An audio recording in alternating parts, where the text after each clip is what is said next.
Imagine a world without speeches. No I Have a Dream, no inspiring TED Talks, no leaders rallying nations. Public speaking is more than words. It's a tool that shapes history and transforms lives. This semester, I've learned that effective speaking is not just about talking. It's about connecting, persuading, and inspiring. Today, I'll share what I've learned about the fundamentals of public speaking, the power of great orders, practical strategies, and why this skill matters for all of us.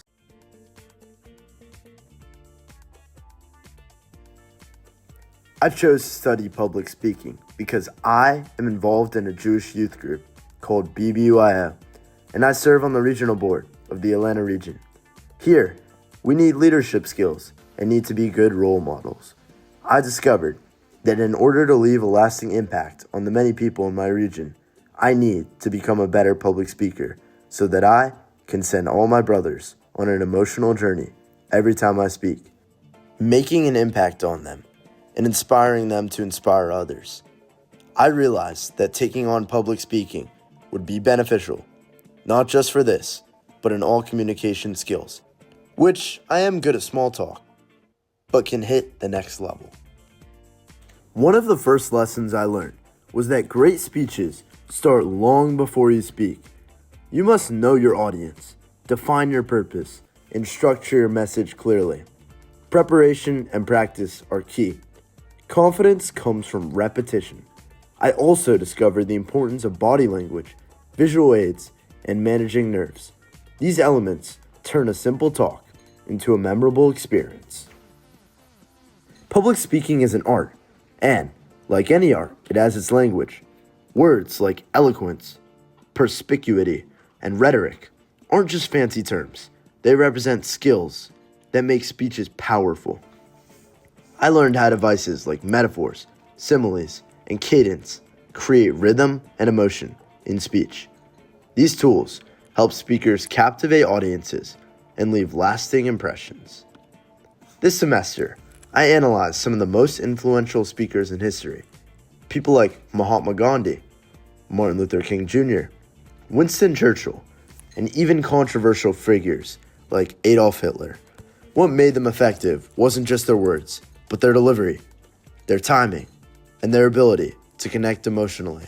For example, Gandhi's calm tone inspired peace, while Churchill's urgency motivated a nation during war. These examples taught me that style matters as much as substance. Why do people learn public speaking? Motivations include desire to persuade, lead, and advocate for a cause, as well as leadership, influence, personal growth, and professional advancement. And the effects? Well, those would be increased confidence, better communication skills, career advancement, enhanced critical thinking, and expanded knowledge. In short, a few motivations can lead to countless benefits. In my research, I found practical steps anyone can take. Tell stories to make your message relatable. Speak with clarity and confidence. Slow down. Use pauses. Use gestures and eye contact to engage your audience. Be authentic and enthusiastic. People connect with passion. Public speaking isn't just for politicians or CEOs. It's a skill that benefits everyone, from job interviews to leadership roles. One source I used in my research was the fundamentals of public speaking from UNICAF. Everyone should have the skill of public speaking. Some tips for public speaking include knowing your audience, being calm and practicing, using body language, using well-constructed visual aids, engaging the audience, managing your nerves, and concluding with a strong call to action. Public speaking helps you in all areas of life. Another source I used was the 10 public speakers ranked that will inspire your speaking style. Speaking is a rich, life-changing interaction, and we need to learn from the best. This ranks Barack Obama first, Oprah second, Michelle Obama third, Simon Sinek fourth, Jordan Peterson fifth, Tony Robbins sixth, Steve Jobs seventh, even your boss eighth, Brene Brown ninth, and Carl Sagan 10. These orders show that communication abilities are essential. A third source I use is putting the audience first. The best public speakers always put the audience first. A servant leader is a great speaker. Empathy is essential in understanding your audience. Foresight allows you to anticipate future needs and consequences. Consider your audience always when giving a speech. It's about addressing the audience needs and helping make informed decisions. One exercise I practiced this semester was impromptu speaking. Here's how it works. Pick a random topic, take 30 seconds to plan. Speak for 1 to 2 minutes with an introduction, body, and conclusion. This exercise builds confidence and quick thinking, and it's something you can do before presentations, interviews, or debates. When I started this semester, I thought public speaking was just about memorizing words. Now, I know it's about connection. It's about confidence.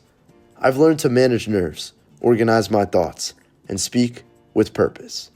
These skills will help me in school, my career, and life. Through several research projects and assignments, I was able to grasp the essence of public speaking and its importance in every aspect of life. Public speaking is not a talent. It's a skill anyone can learn. It builds confidence, opens doors, and inspires change. So, my challenge to you is this. Practice speaking, share your ideas, and never underestimate the power of your voice. Now, I ask you, take up public speaking. Learn your voice. Embrace yourself. You were born. You were brought into this world for a reason. Now, it's your time to make a change. Thank you for your time, and I hope you decide to make a difference.